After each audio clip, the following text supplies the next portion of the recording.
Sneaky snacking has been nerfed, but you could potentially still get the same amount of sneaky snacking as before. It will just require you to sleep with very high energy Pokemon.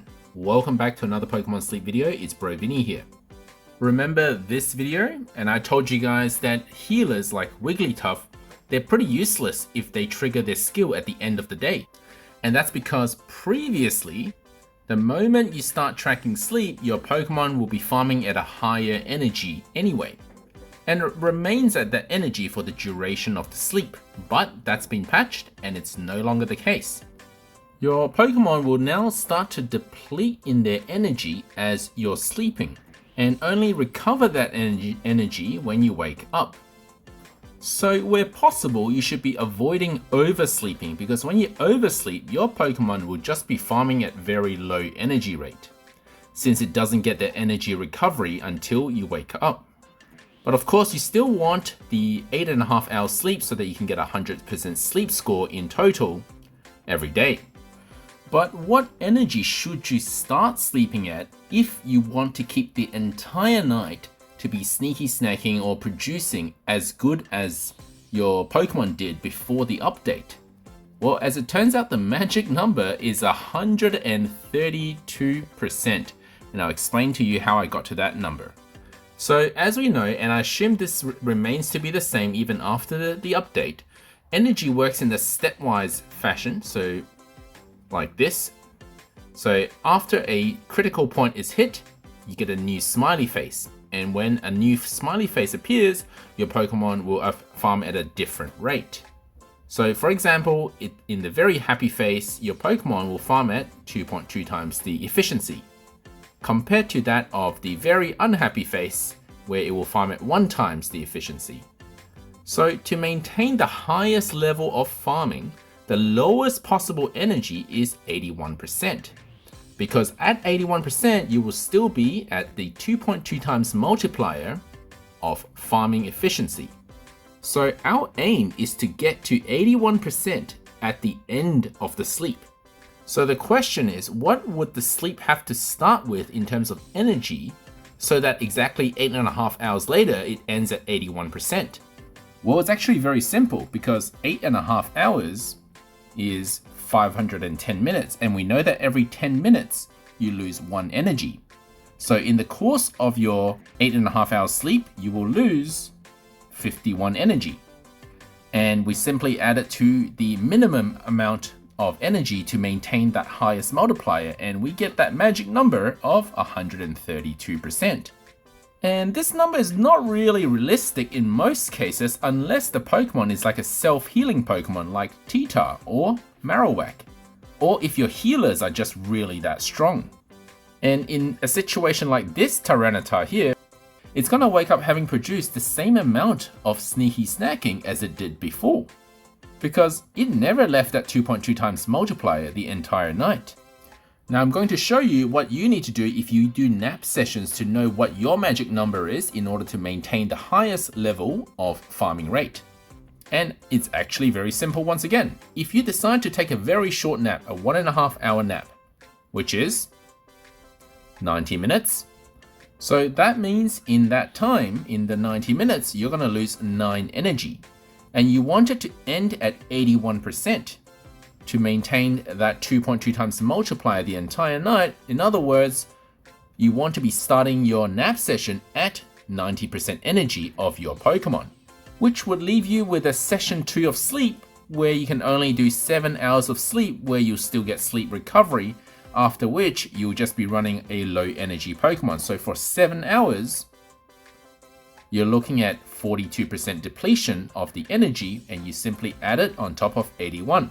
So if you're doing like a 1.5 hour session nap and a 7 hour session long sleep, and if you weren't oversleeping, in other words, you're actually waking up after 7 hours, then you can start your sleep with 123% energy on your Pokemon, in order to still get the same amount of sneaky snacking and productions as you did before this update. Now, as you can see here, even running 2 healers is not really realistic to be having 132% energy. This is my main team for Cyan Beach this week, And even though I've got both Slowbro and one of the strongest healers in the game, and at level 6 main skill, I'm still not getting above 100% after a whole day of farming. So the take home point isn't to try and get all of your Pokemon to 132%, but rather try and keep the energy as high as possible even at the end of the day, which is the opposite recommendation to what I said before, because energy didn't matter at the end of the day before, whereas it matters a lot now. So while it might sound like energy has been completely nerfed in this game, there are some good news. Number one is that energy recovery down has been buffed. So whereas it used to be 80% of the actual sleep score that you get, so even if you sleep 100 sleep score, this Jigglypuff, for example, would only recover 80. Or from its healing skill, it would only recover 80% of, say, 18 energy. Well, it's now been buffed to 88%. So it's only a 12% loss of the energy recovered, no matter whether it's from sleeping or from healing. And also, the sub-skill energy recovery bonus has also been buffed. So it used to be 1.12 times, so 12% increase of your sleep energy. It is now 1.14. Of course, this would only be relevant if you don't sleep 100%. So in other words, if you do nap sessions or if you have energy recovery down. So in this case, the 12% down energy is actually more than compensated now by the energy recovery bonus subskill, because it's a 1.14 times. In actual fact, this subskill is worth more than the energy down because it applies to the entire team. So energy recovery bonus to me is now ranking higher than it used to be in terms of how valuable this subskill is. The only thing that it doesn't do is that it doesn't improve the healing from your healing skills. It would only apply to sleep sessions, whereas nature does apply to healing skills. Now, besides the energy depletion system while tracking sleep, making our Snorlax a lot weaker than it used to be because of less productions, there's actually a second problem. And I briefly talked about this when I did the updates 1.1.0 video, and it mentioned in the developer notes a very suspicious wording that Pokemon should generally not have less energy when you wake up in the morning than they did before you started tracking sleep. Now, this wouldn't be a problem if the Pokemon were to deplete the energy, but when you wake up in the morning, and it could just be a second session, so you have a smaller sleep score, so you're not recovering 100%, it wouldn't be a problem if that sleep score, that energy recovery, is added on top of the energy that you started sleeping with. And you can still do the depletion calculations, except that you just give us that energy, because a Pokemon shouldn't get more tired over the night, and less so, it shouldn't be more tired in the morning than before going to sleep.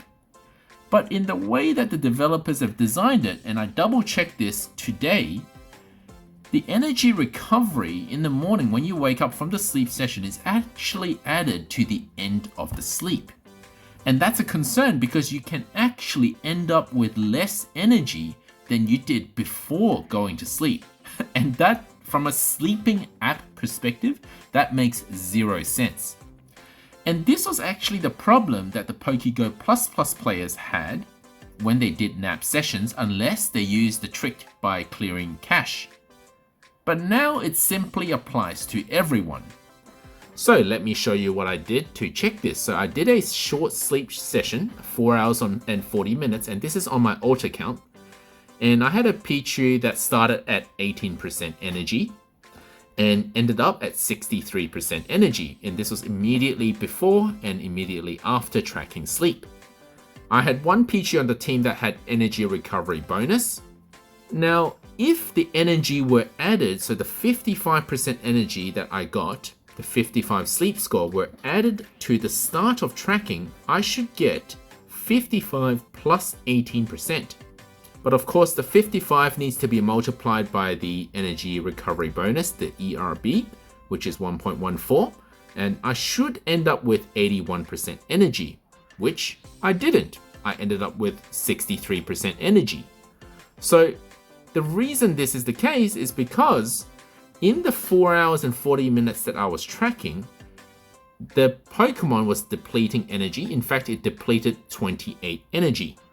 Well, 18 minus 28, that's minus 10%. Of course, it's not actually possible to get minus 10%, so it's just 0% energy. In other words, the energy that I wake up with is exactly this score times 1.14, which turns out to be, and you guessed it, exactly 63%. Well, maybe not quite exact, but you get the point. 63% energy recovery, which confirms that energy is added to the end of sleep, not the start of sleep. Now, just so you know, this was done using phone tracking, so it would not be an error from a Pokemon Go++ issue. So the situations where you would actually wake up with less energy than before you went to sleep, putting aside any nature effects or sub-skill effects, is such as if you sleep 12 hours, for example, so that's 12 hours times 60, so your Pokemon would have depleted 72 energy. But if this was your session 2, your recovery may not be 100%. Let's say you've only got about 5 hours left of the 8.5 hours that you can sleep, where it will still provide you with energy recovery. Then you would only get 58% recovery, which means that because you've overslept, you're now ending up with 14 less energy than before you went to sleep. So oversleeping is not a great idea either. In fact, the best way to think about it is that as you're sleeping up to about 8.5 hours, but no further, your Pokemon is actually recovering 2 times the energy compared to how much it's losing. And the reason for that is with 100 sleep score, there are a total of 8.5 hours, which is 510 minutes, a total of 0.19 energy recovery per minute. But that means it's about 2 energy recovery per 10 minutes. And we know that every 10 minutes, the energy depletes by 1. So the energy recovered while sleeping is twice the amount of energy depleted. But once you hit the 8.5 hour cap, then no further energy is going to be recovered. In other words, if you've only got 5 hours left of your 8.5 hours in session 2, then in order to wake up with the same energy that you slept with, the most you can oversleep is 2 times that 5 hours. In other words, a 10-hour nap.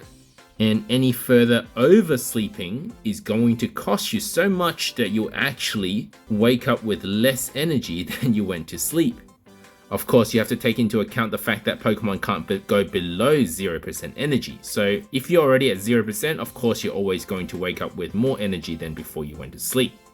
And it is my opinion that napping is still relevant in order to maintain a decent amount of energy throughout the day, which will also keep your healers, your energy for everyone healers, working at a higher efficiency as well, even with this update.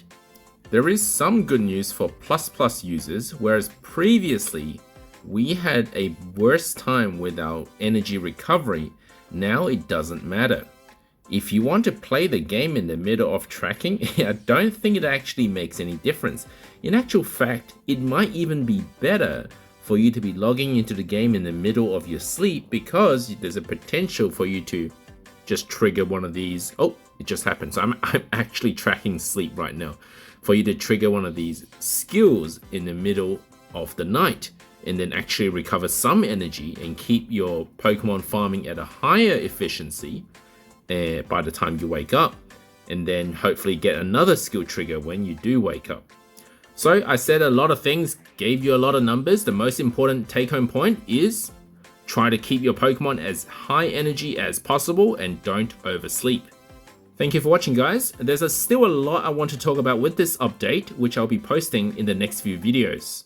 So stay tuned, remember to like and subscribe, and be notified for those videos when they get uploaded.